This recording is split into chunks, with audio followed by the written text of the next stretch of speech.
Hi guys, отиваме на плаж и искам да ви покажа двете неща, без които не тръгвам. Както виждате, сме в кафявата гама.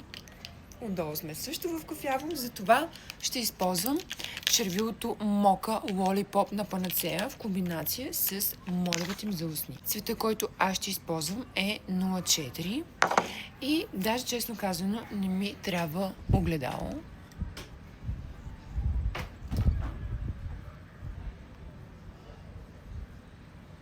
По принцип мога да го правя даже без да гледам и в телефона. Толкова съм свикнала да си слагам молив.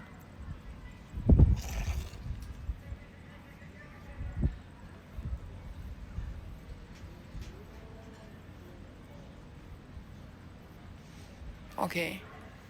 След което това, което аз правя, е леко да го мина по краищата, защото няма да излизаме в момента на вечеря. Отиваме на плаж и искам леко да го блендна и накрая слагам от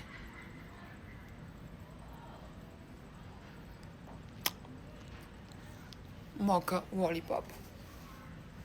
And that's it. Супер